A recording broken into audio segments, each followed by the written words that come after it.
Cynthia. Welcome to the podcast. Hey, thanks for having me. How are you, friend? Oh, I am so good. And I have been so looking forward. I feel like you and I struggled to make this connection. We kept like having to move and bump. Yes. And so I am so excited to talk to you. And I feel like my list is so long, all the things I want to cover. So I'm going to dive in quick. But first, for anyone that doesn't know you, give us a quick, tell us about you, who you are, where you are. Yeah, the 2 second on me is, I'm a wife, a mom. I used to be a lawyer, and the Lord called me into different stuff, and so now I'm author, podcaster. My podcast is called Mesmerized with two S's, and I have a husband of 21 years. No, that's wrong because my daughter's 21. Let's think again. Do the math quick. I have a husband of 23 years. There we go. And I have a college kid. I have a high school kid, and everyone brace yourself. I have a first grader. There we go. So, yeah, college, high school, and first grade. God bless foster you. care, foster care adoption story, and that's where I am in life. Oh, so good. I love that. And I love that about you because my spread isn't quite that wide, but I similarly have college and I guess now it's middle school. Actually, college grad and middle school. So we understand that whole thing, and we're going to get to that too in this conversation. But we're going to talk about your brand new book, Life is Messy, God is Good. And I just told you before we started, I can be like your top sales girl because literally I can't tell you how many people I have opened up and just read the opening of your book to. I don't, so nice. I feel like when you're reading out loud to friends and family members, it's got to be a good book. So well done. Such a great book. Thank you. That means a ton coming from you. No, So I truly, appreciate that. truly. You make me laugh, but you also get to that heart place. And that's huge. And it's so important. And yeah, it's actually taken me a long time to read it, not because it's hard to read, but because I keep going back and rereading stories and they're so good. Aw. So Well, thanks for saying that. You're very kind. absolutely. Well, tell us the heart of the book so that everyone knows where we're coming from before they go order it. Yeah, I'm a girl who grew up in church. I love the church. I grew up with a great family of faith. And it took me, I'm kind of a slow study, I think. It took me 20, 30 years of life to realize like I had categorized my life in the spiritual aspects and then just everything else. And the spiritual aspects, were like Sunday mornings or maybe, those moments where I knew God was present. Like we know he's always present, but those moments when you really feel it. Like Yep. I was like, I just had a baby. I was at youth camp in 8th grade, all those things. But then there was everything else. And then I had kids and that everything else got really messy and unpredictable and off script. And in that I realized like if my theology isn't lining up with my reality, then it's not a theology at all. Like it's just some good advice. But I needed a theology that lined up with what was going on Tuesday and Thursday in carpool and, Friday when I did expense reports. And so that's kind of where it came from. And I realized like in the crazy, in the mess, in the hardest things I faced and the great things, like God is in all of that. And so how do those intersect? And when they do, like, where's God in it? What's he doing? And so my hope was, and my heart behind this book was, it all kind of got serious at some point. And I understand faith is a serious issue, but I'm like, I read all these books, really good books, but everybody seems to know what's going on and have this, like, this is the way to do it. I'm like, could I potentially write a book where we could just all laugh about where it went wrong, but yet God was still in it? And that's what this is. Oh my goodness. I love that. And isn't your phrase, when did it all become so serious? It is. I do say that a lot just because, I grew up in a house where humor was the currency. Like that was valued. If you could laugh at things. And I'm so thankful that that's what we've tried to pass on to our family. Are we a tad too sarcastic? For sure in this house, for sure. But like, that's like, we argue almost daily on who's the funniest in the family. I'm like, no, it's clearly me, you guys. And we laugh all the time. And I just want to have a faith that we can laugh sometimes and we can be like, you know what, that was so wheels off. And I don't know what I was thinking there and be able to laugh. My mom always said, if you're going to laugh about it in a year, then laugh about it now. And I try to live by that in parenting. I try to be like, okay, yeah, my kid just totally just like whatever they did, on any given day. We have kids, whatever that thing is. I'm like, okay, yes, I'm going to discipline it. Yes, there's places we need to take things seriously, but if I need to get in bed at night and laugh at it a little bit because I'm going to laugh in a year, then I'm going to do that. And so, Okay. yeah, I try to super be that way. refreshing. Okay. I just have to hang out on this whole point here because I was also raised by parents who I think they would say, when people ask them, they've been married 50 something years. I lost track, but they've been married a long time and they're still happily married. And when you ask them like, oh, what's the key to a good long lasting marriage? That probably each of them would say, oh, a sense of humor. Like that has carried them through everything. So I was raised in that kind of home where every day there's laughter. So I love it. But I have 4 kids, and I don't know about you, but it's number 4 that has really brought the humor into our home. They say that the baby is often the comedian of the family. Yeah. And I think too, that perspective, which is all throughout your book, the topic of perspective, love that so much. We need it so desperately. But I think because maybe he's my last, like I have this perspective shift that I'm just letting myself laugh more. And sometimes it's a moment that he knows if he can get me to laugh. And so it's frustrating in a sense, but at the same time, it's like so healthy and it feels so good to just let myself laugh at it and know that, yeah, in a year I will laugh at this. So might as well laugh today. So good. Well, yeah. I'm the baby too, for what it's worth. Okay, I'm the baby, the family there we too. go. But yeah, my little one, bless it. I mean, literally the other day he was in the car with some other moms and little boys, and the mom said she asked, and by the way, the mom who was driving the kids around, it was her oldest. Okay, so imagine the oldest with my by far the youngest. And she's like, what do y'all want to listen to? And she's like, I'm thinking like Kids Bop. And she goes, no lie, your kid said Bruno Mars. And I said, well, I apologize for that, but he has 2 older siblings, so that's all he knows. He's never heard of Kids Bop. So yeah, you just kind of have to laugh, don't you? Right? And be like, what you gonna do? You do. Yeah. And those youngest, when they have the older siblings, I mean, my mom's always like, oh, Levi's missed out on his childhood. He's been busy being a teenager since he could walk, Right. So, oh my goodness. So the youngest is adopted, right? Yes. And from foster care. still got your sense of humor. Somehow the genetics got in there, got that DNA. Yeah. Well, I thought you were going to say something else. You kept saying still and pausing. I thought you were going to say he's still not reading, because there's that too, you guys.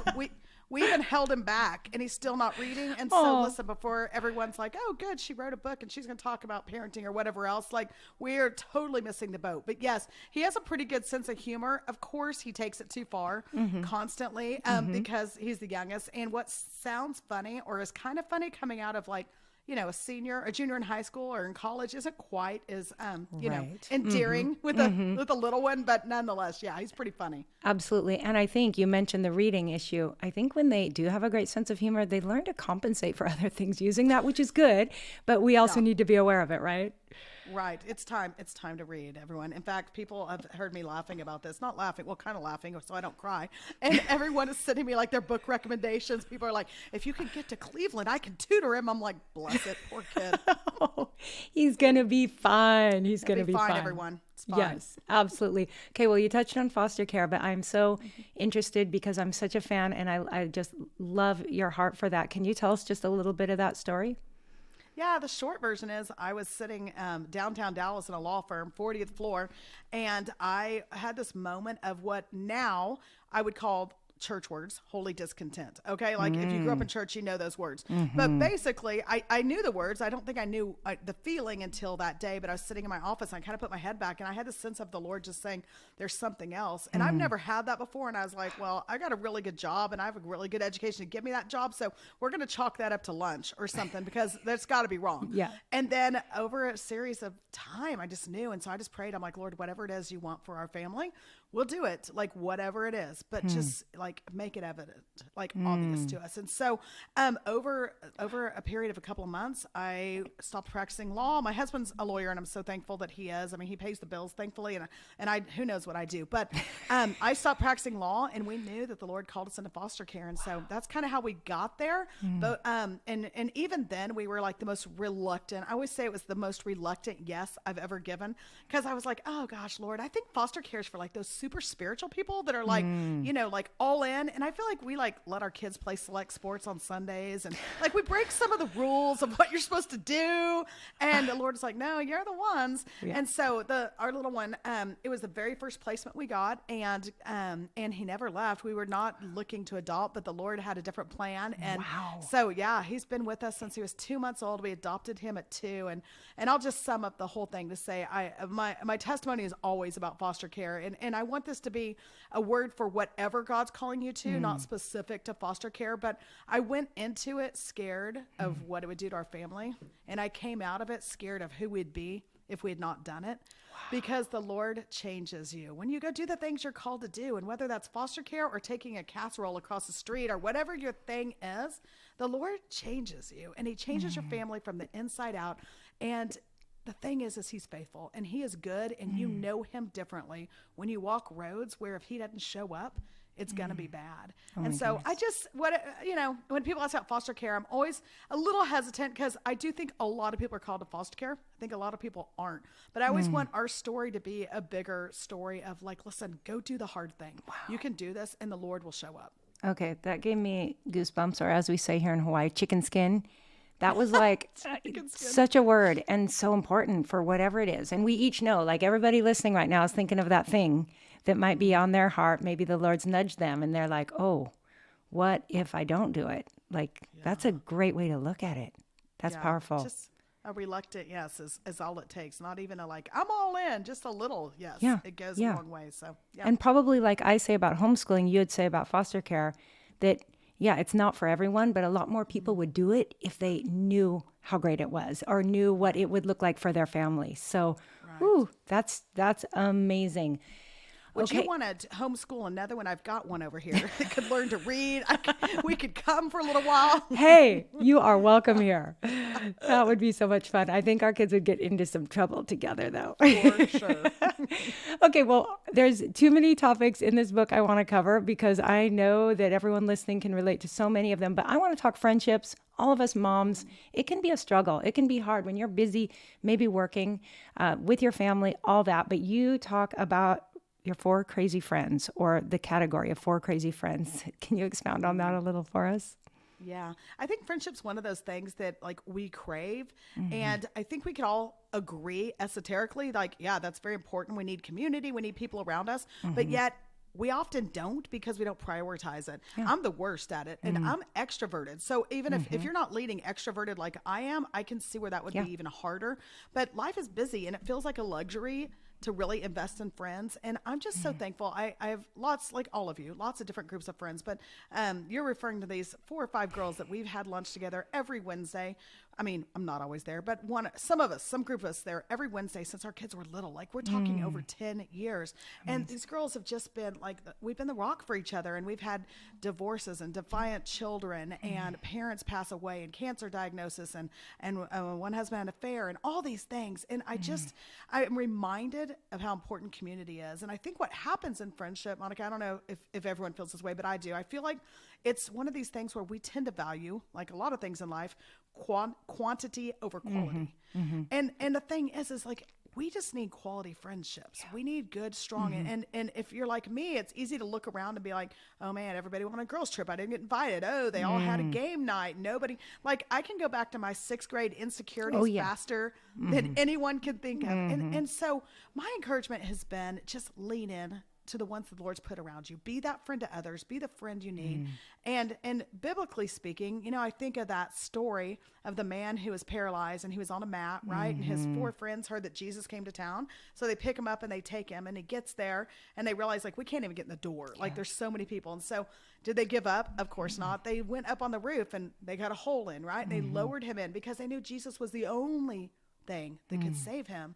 And so what I like to think about with that is, like, listen, those are the 4 friends you need. You need the 4 crazy friends that are going to like literally raise the roof to get you in front of Jesus. Oh, yeah. Like, you don't need the 4 friends that can't see the problem. You don't need the 4 friends that don't show up because they're too busy. You need the 4 friends who believe in your marriage when you don't. Yeah. The 4 friends who believe in your kids when they're doing dumb things. You need the 4 that are chasing your dream when you think your dream is dead. Like, those are the 4 friends you need. Yeah. Don't worry about the rest. And that doesn't mean that we're trying to be antagonistic with other people. No. Like, let's live in harmony to the best of our ability. But if all the behavioral scientists are right that say that we really only, as we're designed by God, we can really only have 5 or 6 really deep bonded relationships. Yeah. Well, then lean into those 4 crazy friends, or 2 or 3, or however many the Lord's given you. And then don't worry about the extra. We can't be in everybody's top 4 or 5, and they can't be in ours. Yeah. And that's okay. And so that's my encouragement, is really, especially in my own life, just having bought into a lie for so many years that everyone has to love and accept and value you mean? Well, no, like if you're going to do the things of God, not everybody's going to be on your side. So find the people who are and really treasure that. Oh, such a good word. So important. And I love that. I think you point out that, even Jesus had that smaller group around him. And I think that's like a good model for all of us. And I love that you say, whoever your few are, 1, 2, 5, lean into those. And I think we can hold back sometimes and think, oh, I should probably spread myself out. But no, just love on those people. And I think you're the kind of friend we all wish we had, because I think you're so good at speaking truth, but then making us laugh while you feed us the truth. Would it be too much to ask, like, we don't want to give away this book, but the French fries story, your friend? Oh, yeah. I mean, seriously, I laughed out loud and read it out loud to my husband. Can you just share that story with all of us? Of course. So this group of friends, 3 or 4 of us decided we were going to go like to this healthy eating class. And so I kind of start the book by saying this, and then I mark it out, and I'm like, never mind, let's just call it Fat Camp. So we decided to go to what we called as Fat Camp, and it was this class where they're going to talk out, healthy eating and examining your priorities with food and blah, blah. And so we went, and we were like 3 weeks in, and I got there late, and I shimmy on into the table where my friends are sitting. I look over, and one of my friends is sitting there with her, like, I can do all things notebook, like all things through Christ who strengthens me notebook, and she's taking her little notes. I'm like, well, aren't you cute over there? And then as I look closer, she has a scarf on. It's winter. I mean, as much as Texas gets winter, right. But it's winter, and she has this like real cute scarf on. And I'm like, what is in this girl's scarf? And I'm looking closer. I'm like, it's like an accessory on her accessory. And then, Monica, I figured out what it was. And I lose it. Like, I start laughing like you laughing, like inappropriately laughing at a funeral, or like, when your husband slips and falls down. Like, I'm laughing so hard, and my friends are like looking at me, and I'm like, I'm disrupting. And they're like, what are you doing? Well, unbeknownst to my precious friend over there who was in Fat Camp, she had a French fry stuck in her scarf. A French fry, you guys. And I don't mean like a little like McDonald's. We're talking Chick-fil-A waffle fry stuck in her scarf because she had gone through the drive-thru on her way to Fat Camp and didn't realize she had dropped a scarf in it. A French fry in it. And so we still laugh about it. And I told her, I'm like, listen, you get no judgment from me, other than the fact that you didn't invite me. Like, I would have gone to the Chick-fil-A on the way to Fat Camp. Don't be going without me, girl. Oh, my goodness. So we have the best story ever. And laughed about that. But I do kind of draw it into a point of there are those things like in our life that we have. Sometimes we're trying to do the best we can in raising our kids or being a good wife or whatever your thing is. And you have a French fry in your scarf. Like, what is the thing that people either see or can't see? Sometimes you know, sometimes you don't know. But what are those things that are like the impediments to our best laid intentions? Yes. And you can go to all the Fat Camps you want, but if you're driving through all the time, it's probably not going to do anything for you. And that's just a metaphor for bigger life issues, right? That is metaphor for all of life. And how God's right there in the middle of the mess, and such encouragement. I just love it. And I laughed so hard at that. So good. Everyone's going to, even though we gave it away here, when you read it, you're going to laugh all over again because you tell that story so well. And my husband was. When I read it, he's like, dang, she's a good writer. Yeah. And that takes a lot for him to say. So tell him thanks. Yes, I will. Well, with that, you already mentioned some of the lies you were believing. And I so appreciate that you point out in this book just how many lies are in our culture that can just, in across the board, every area of life, we know that. We're in a spiritual battle as long as we're on this earth as believers. But I think some of those lies creep into our lives as moms, as women. Can you talk a little bit about that? Some of the lies that you've struggled with and how you've overcome them? Yeah. One of them, is that everyone has to love and accept me. We kind of talked about that. I think another one that I've struggled with is that I'm defined by the success and failures of my kids. Ooh. And it's funny because, Monica, I wouldn't have been the person that thought that. Like, I feel like I'm kind of independent. And I'm the first to tell you my kids are yahoos. Like, we don't really raise the most intelligent people ever. Like, we're just mediocre, but we're lots of fun. And so I never would have thought, like, I would be that person that's totally defined by my kids. And I figured it out pretty fast that was becoming an issue. And I think here's the hard truth. If you're going to be defined by the success and failures of your kids, you got to stop and look at what the world is calling a success and a failure. Amen. Right? There we go. The world is calling us success.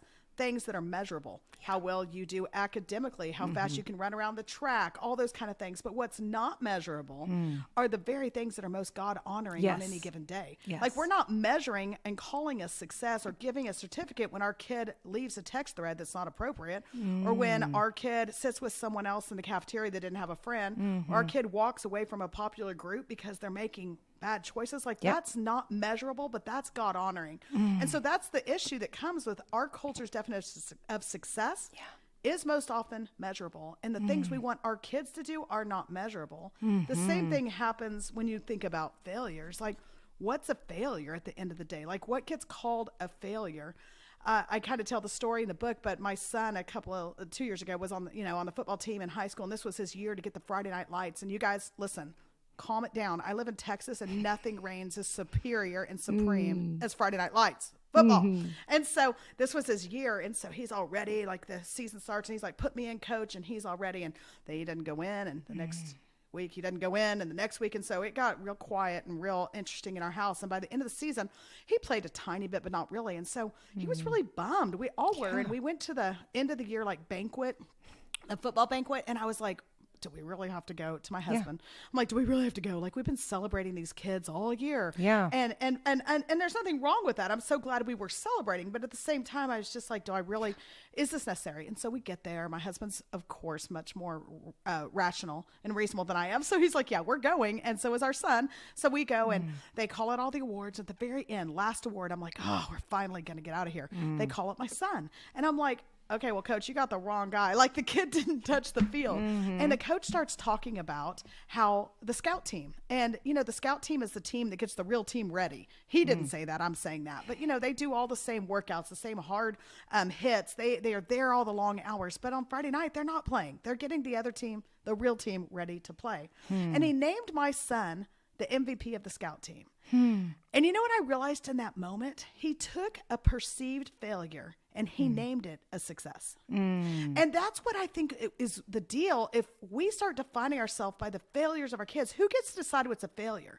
Instead, we need to be the people that are taking perceived failures and naming them a success, because we know that God can take anything and do something mighty out of it. And so I feel like our job has got to be, instead of being defined by the success and failures, like, we got to be out there naming scout team. We got to go out there and be like, yeah, to my kid and to yours, be like, yeah, that didn't go so well, but I know God can use that. And yeah, that may have looked like a failure in front of your friends or to the college board or to whatever it is, but I know that built something in you that I'm naming a success today. And so that's my encouragement. I just needed someone to help me.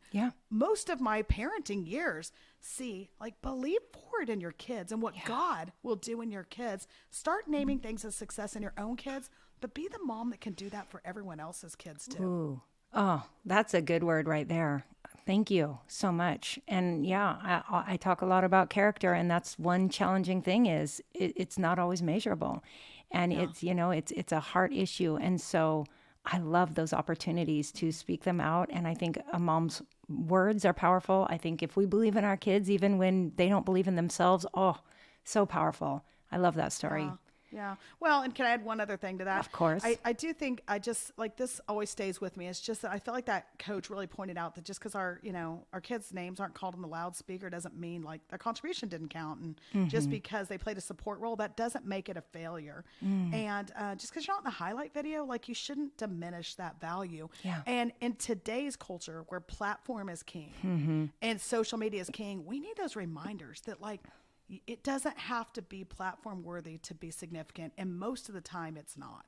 And so I just would encourage us in that. I think our kids hear that so much that it doesn't matter, unless it's this big, huge platform thing. And I just don't think I know that's not how the Lord works. I mean, heck, you guys, Jesus only had 12.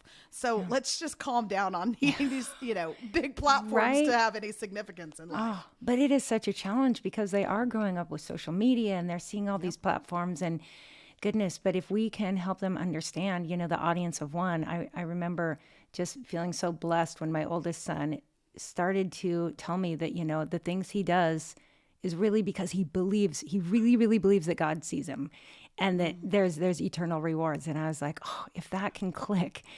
But that's not easy for a kid growing up, for sure. It's not easy for me. No, Don't you any think? of I mean, us. it's taken years and years and years to to think Yeah. in an eternal perspective. And I'm one opportunity to be mad on behalf of my kids away from forgetting that. Oh, for sure. Yes. Yeah. And I think everyone listening, and myself included, can relate to those situations where you're just like bummed for the sake of your kid.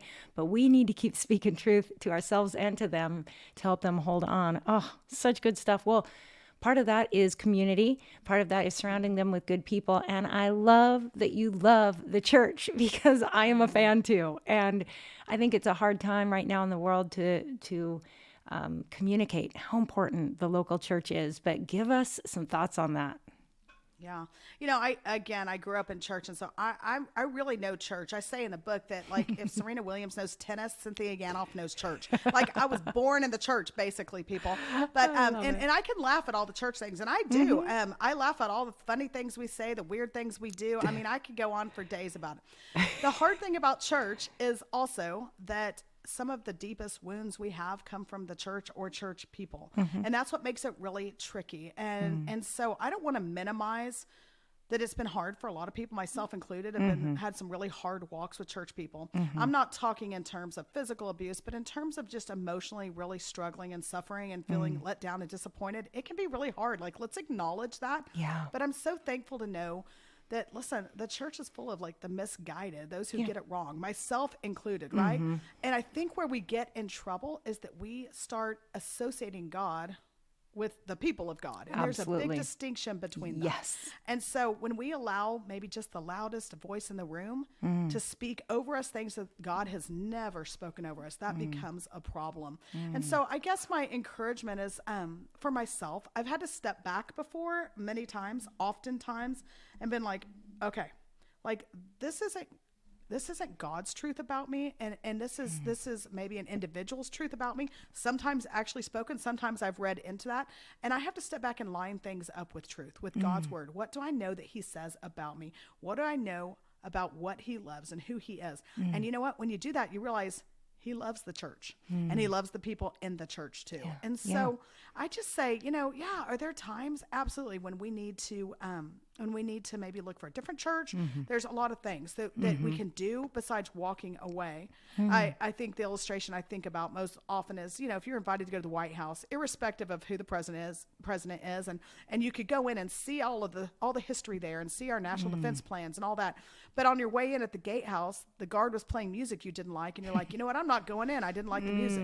Well, I mean, that would make no sense. And I think that's what we do at church sometimes. Sometimes it is literally the music that gets us mad and we don't stay, or the preaching or whatever, right? That can be the thing. But really, we take something that is just tangentially out there and we call that the church, and don't do that. Like, God is the church. And so that's my encouragement. I know it's hard. It is not easy. And I've walked through a hard couple of years in church hurt. And I just encourage everybody to stay true, go back, keep working at it, serve, and the Lord's, he honors that. Oh, I love that so much. And I think that is such a perspective shift. Sometimes people are going in expecting everything to be like Christ, when in reality, only Christ is like Christ. Right. And the rest of us are just broken people that need a lot of help. And so if we can, like, recognize that and go in knowing that, I think it changes everything. We have more grace, more patience, more compassion on everybody, including ourselves, right? So important. Yeah,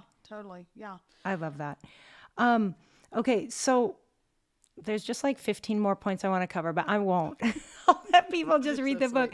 But I love, like, when I talk parenting, I talk a lot about, like, keep your eyes on the vision for, the adults your kids will one day be. Instead of getting caught up in all the daily grind, like, really keep your vision on the end. But I love how you talk about living with the end in mind. And again, perspective all throughout this book. So tell us a little bit more about that, how we can all live with the end in mind. Yeah. Well, I think that's such a good question, a hard question. And I try to be practical when I'm talking because, I love it. In theory, we all want to do that, right? And I even said to my son the other day, my high schooler, when I said no to him going on a date, and I said, listen, I'm not looking for your thank you now. I'm looking for a thank you when you're 30. And he rolled his eyes, of course, so that went well. But here's what I would say. Yeah. I always talk about being the oldest mom on the playground, right? Because I have older kids and I have this little one. And there's a few things I would say. If you're looking towards the end and keeping the end in mind. And also being a mom like you that's sent a kid to college, I've had the advantage of being able to look back. And here's a couple of things, and I call them my playground rules. So here's one. There's plenty of room for everyone. That's something I wish I would have known. Like, we don't have to siphon our life so small that we only let our kids around certain people and we only want them to be exposed to this or that. Like, listen, the kindest thing you can do on a given day is to invite someone else to the table, someone else that needs a spot, someone else that needs a friend. And so there is room for everyone. I always say, don't sweat the slide etiquette. Don't sweat the slide etiquette, because listen, I remember being at the playground one time, a kid was going up the wrong way, right? Going up the slide instead of going up the stairs. And the mom was like, and I get it. I mean, we all have our hills to die on, no pun intended. But I realized, like, in that moment I was watching him and I was like, listen, like, there are so many places where my kids, I wanted them to go up the stairs and do it the right way, but they got to the top. It just looked different. And that's how God created them uniquely. Like, you don't have to go the same path. And so give your kids room and freedom in that to get to the top in the way that the Lord designed them to do it, and the top as the Lord defines the top, not what we call getting to the top. Wow. The third thing is it's okay to play alone. You know, when I say that after I just said, like, there's room for everyone, but I do believe that it's okay to play alone. If we want kids are going to stand for their faith in today's culture, then we have to let them stand alone sometimes. And our kids cannot stand alone if we're not allowing them to, if we are not modeling it. And so modeling it, when God calls you to do something, go do it, even if you're standing alone. When God tells you to get out of a group, even though it's so much fun and you love all those moms, but it's not the best spot for you, then walk away. Oh, yeah. We've got to raise kids who can stand alone in today's culture. And so, and the last one that I was talking about is like, don't throw wood chips. And that day, I'm talking one specific day, I was on the playground and I noticed all the kids were throwing wood chips, and this mom, probably a teacher, I love the teachers, so she's like, knock it off, everyone. And they stopped. I'm like, good for you. I'm sure I was scrolling Instagram and ignoring my child, but whatever the case, I was thinking, you know, it's not just the kids that throw the wood chips, right? Like, as moms, we do. And it looks like, you know, big eyes at the birthday party when someone's kid is acting a certain way, or calling our friend on the way home being like, I mean, we should pray about so-and-so's child's decision, and right, all those things. Don't do that. Like, there's so many roads we'll never have to walk. And so let's just have grace for each other. And so, that's kind of, if I could tell my younger self something now, kind of seeing, the end in sight in terms of actual parenting, my oldest, who's in college now, I would just say, there's room for everyone at the table. Don't sweat the slide etiquette. It's okay for our kids to play alone, and don't throw wood chips. Those would be my thoughts. Such wisdom. And yet when you're just starting off and you're overwhelmed, it's hard to have that perspective. So I'm glad you could share it from that end of things. And I relate to you now that I'm the old mom here with my youngest friends. I'm always like, oh, it's so different this time. So we need that wisdom. Thank you for sharing. Okay. Well, love this book, and just such a refreshing, encouraging, inspiring read. I'm guessing you can find it anywhere books are sold, but where can people find and follow you? Tell everyone where you're at. Yeah, thank you for that. So CynthiaYanoff.com. I have the weirdest last name ever. It's all right. But CynthiaYanoff.com has a lot of stuff about me. And then again, the podcast I have is called Mesmerized with two S's, mess. Kind of my theme of life is just the mess of life. So Mesmerized. And then, Life is Messy, God is Good. The book is in all the usual spots. But and let me just say this. I'm a huge fan of you, Monica. And I'm not saying that, everyone. We've kind of known each other. We've walked in the same circles for a long time. And you do things well. And I love reading and listening to what you do. So it means a lot that thank you from all of us for what you do. Thank you so much. And thanks for helping me laugh through it all, because, you know, some of us that tend to be more all about the important stuff, we need to be reminded that laughter is a huge part of this too. So thank you so much. All right. Well, I'll definitely want to have you back on, and I'm sure we'll team up in other places, but God bless you. And thanks for your time today. Thank you. Aloha.